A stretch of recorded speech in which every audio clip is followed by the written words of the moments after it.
Bismillahirrahmanirrahim. Assalamualaikum warahmatullahi wabarakatuh. Pada perkuliahan kali ini kita akan berbicara tentang divisi Pinophyta atau tumbuhan berbiji terbuka. Divisi Pinophyta ini terdiri dari kurang lebih 700 jenis, namun tidak semuanya akan kita bahas, hanya beberapa yang mewakilinya saja ya.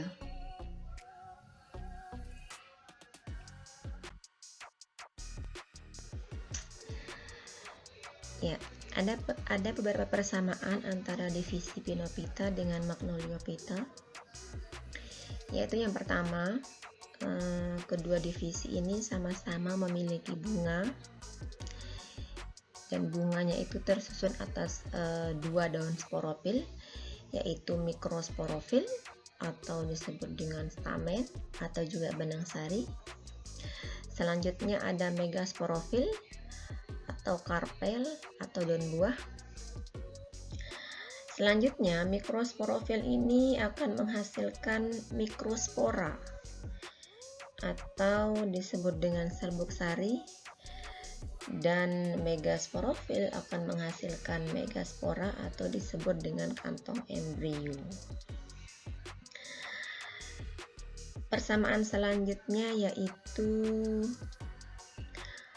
embrio yang telah dibentuk itu sama-sama berasal dari telur yang telah terbuahi.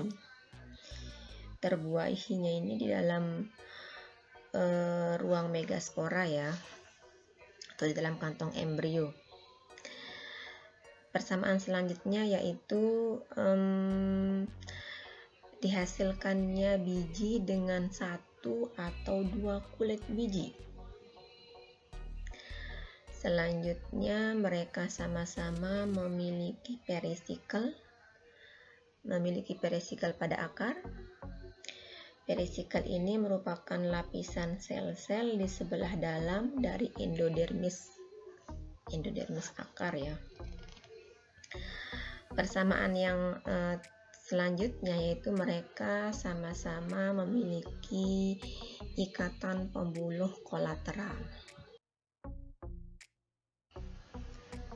Terdapat beberapa perbedaan antara divisi Pinophyta dan Magnoliophyta, yaitu yang pertama, kalau Pinophyta itu tumbuhannya berkayu dan kayunya tanpa trakea, sedangkan Magnoliophyta dia ada yang bentuknya kayu atau herba dan kayunya selalu memiliki trakea.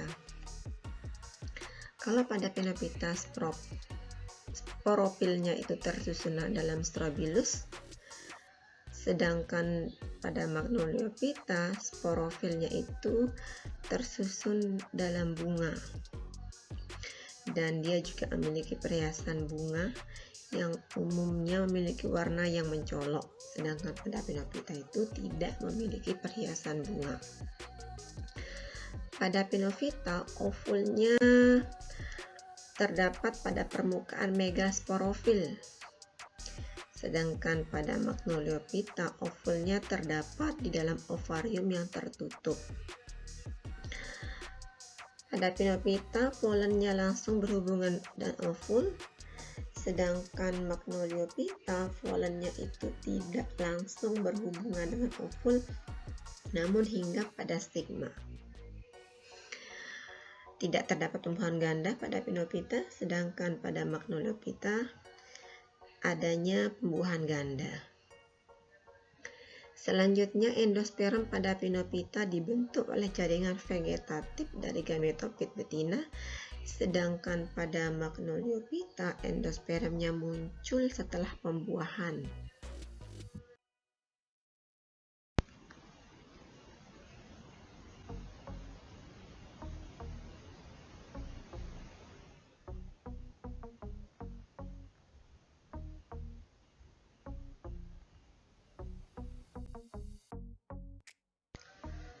Klasifikasi Pinophyta. Divisi Pinophyta itu terdiri dari 3 anak divisio, Yang pertama, anak divisi Cicadophytina. Anak divisi ini tumbuhan berupa palem atau paku daun umumnya majemuk. Dia terdiri dari 3 kelas. Yang pertama yaitu kelas Lignopteridopsida. Kelas ini tumbuhannya menyerupai pohon dengan daun-daunnya besar seperti daun tumbuhan paku juga. Beberapa ada yang menyerupai liana. Organ-organ penghasil serbuk sari dan bijinya terdapat pada daunnya. Sporangianya itu berkelompok dalam struktur pelindung yang disebut dengan kupula. Selanjutnya ada kelas Denetitopsida. Kalau ini tumbuhannya berupa pakis haji, tapi dia yang sudah punah ya, pakis. Jenis pakis yang sudah punah. Terus ada kelas Cicadopsida. Kalau tumbuhan ini serupa palem atau paku. Ini juga sudah punah ya. Selanjutnya anak divisi Pinophytina.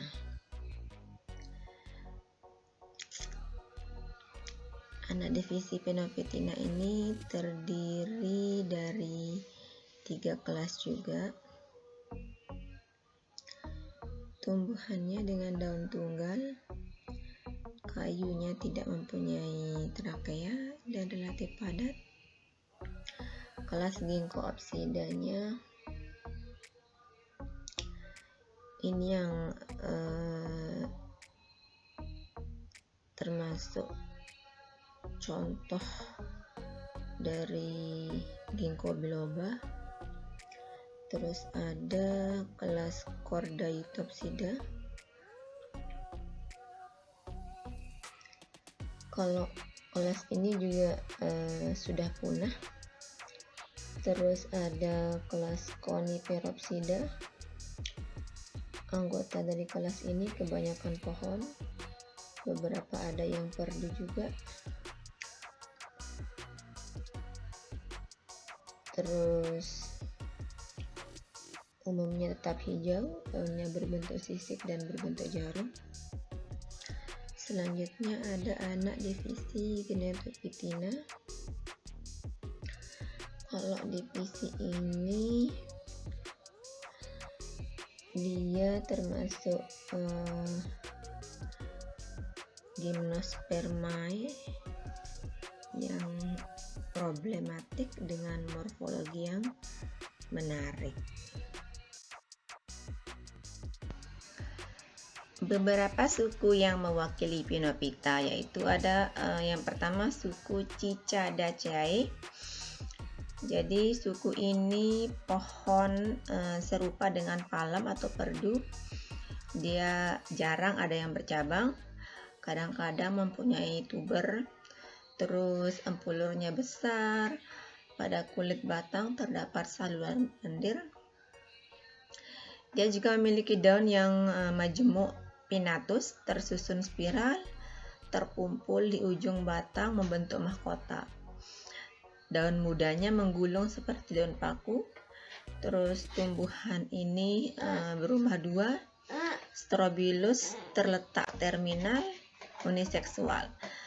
Strobilus jantan terdiri dari banyak mikrosporofil atau stamen yang tersusun spiral, yang masing-masingnya membawa banyak mikrosporangia atau kantung sari pada permukaan bawahnya. Suku Cicadaceae ini terdiri dari sekitar 10 marga dengan 100 spesies yang tersebar di daerah tropis dan subtropis, terutama Meksiko sampai Australia dan Afrika. Ada beberapa contoh dari suku Cicaricae, yaitu yang pertama ada cicas rumpi atau pakis haji.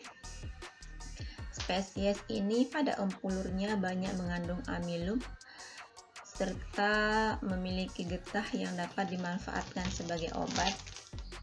Selanjutnya ada cicas revoluta, atau spesies ini biasa disebut dengan pakis Jepang. Jadi pada akar spesies ini bersimbiosis dengan alga biru. Contoh yang lain yaitu ada cicas circinalis. Jadi spesies ini mengandung glikosida pakoin yang beracun. Ini adalah contoh-contoh daripada suku Cicadaceae.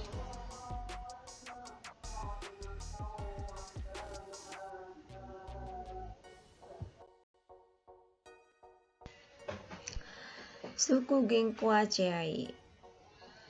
Suku ini pohonnya terdapat saluran-saluran resin, daunnya tersebar berbentuk kipas, tumbuhannya berumah dua. Strobilus jantannya keluar dari ketiak daun dan tanpa memiliki braktea. Setiap mikrosporofilnya membawa mikrosporangia. Ovulanya banyak terdapat pada batang pendek yang terdiri dari pasangan-pasangan yang bertangkai. Ginkgo biloba adalah contoh dari suku Ginkgoaceae. Ginkgo biloba ini memiliki biji yang serupa drupa. Drupa itu merupakan buah batu atau buah yang berasal dari ovarium yang berbiji tunggal dengan lapisan keras yang mengelilingi biji. Dengan integumen luarnya berdaging dan integumen dalamnya itu keras.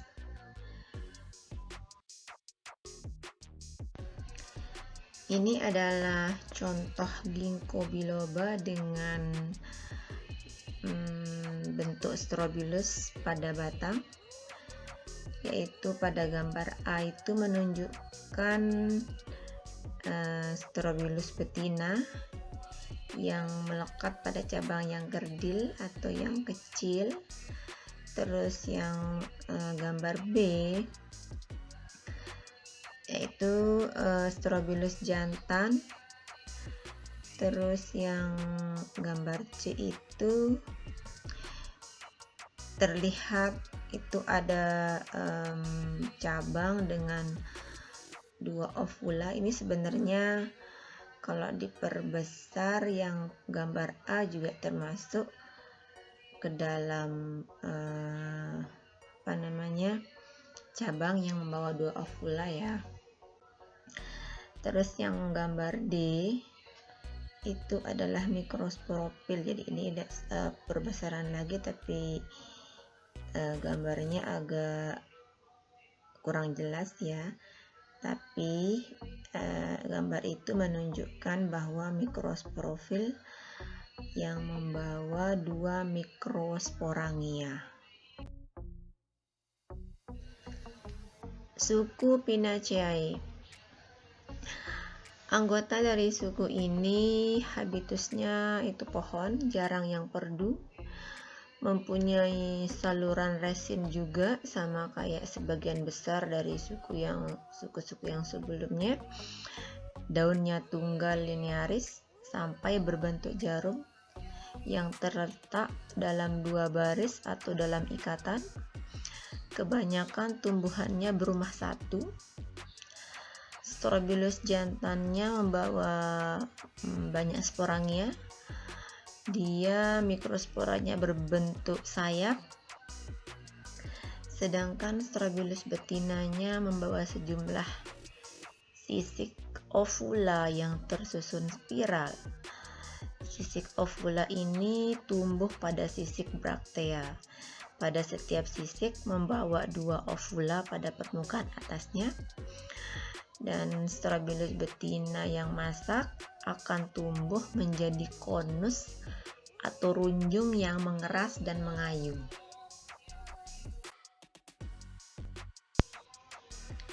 Suku Pinaceae memiliki sekitar 10 marga dengan 200-an jenis yang tersebar di daerah bertemperata di belahan bumi utara. Ada beberapa contoh suku dari Pinaceae.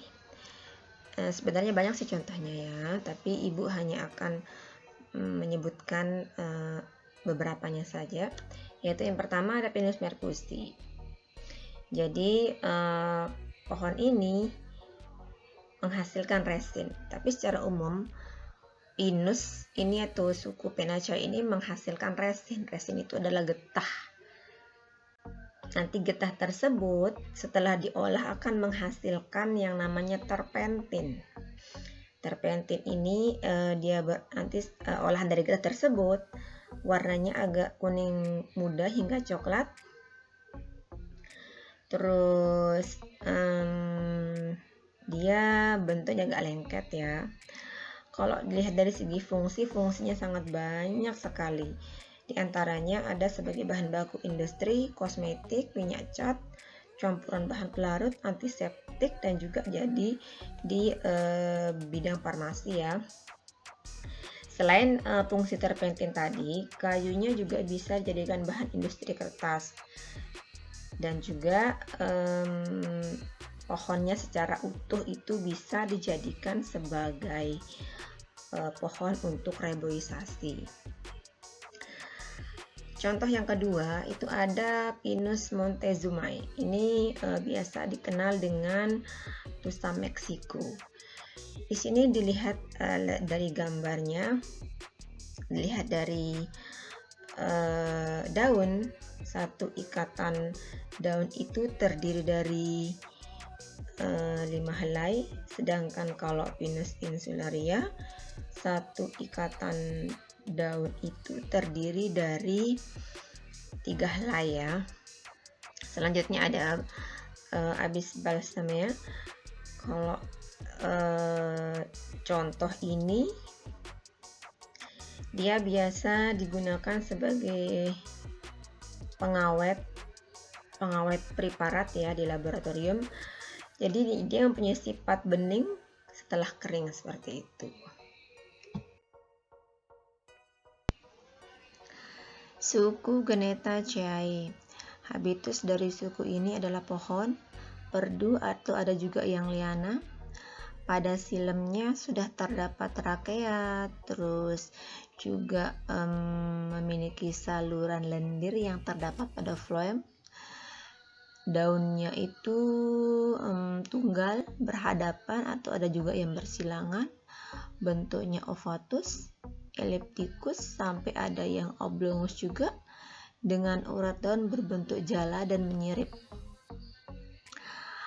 Tumbuhannya umumnya berumah 2. Bunga dalam Strobilus yang membentuk panicula axillaris atau terminalis. Strobilusnya keluar dari sepasang daun sisik yang berhadapan, bersatu pada bagian bawah dengan membentuk struktur semacam perahu yang disebut dengan braktea. Pada pembungaan terdapat nodus, dan setiap nodus terdapat braktea-braktea yang berupa sisik yang terletak di dalam lingkaran dan bersatu membentuk struktur serupa cawan yang disebut dengan kupula. Selanjutnya pada Strobilus jantan, di atas kupulanya terdapat sejumlah bunga-bunga betina yang steril. Setiap bunga jantannya mempunyai badan serupa perigonium yang berbentuk corong, yang biasanya di dalam itu terdapat 1 stamen dengan 2 antera atau mikrosporangnya. Sedangkan pada Strobilus betina di atas kupulanya terdapat satu lingkaran bunga-bunga betina yang sebagian besarnya itu bersifat fertil. Dan pada setiap bunga betina mempunyai satu ovul yang dibungkus oleh periantium yang berdaging.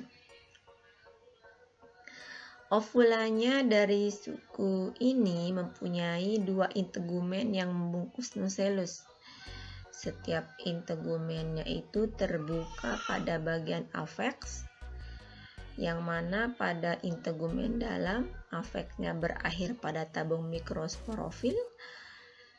Terus kalau biji masak, integumen luarnya ini akan mengeras.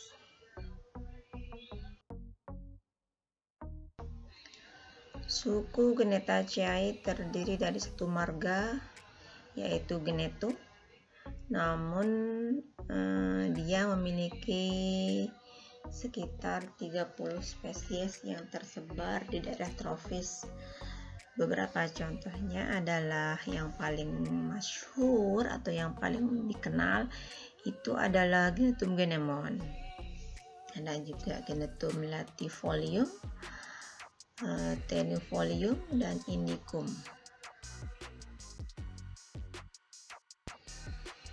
Ini adalah contoh dari Gnetum genemon ya. Ini mungkin sudah tidak asing lagi bagi kalian. Daun mudanya serta bijinya itu bisa disayur. Ini juga bisa dijadikan emping.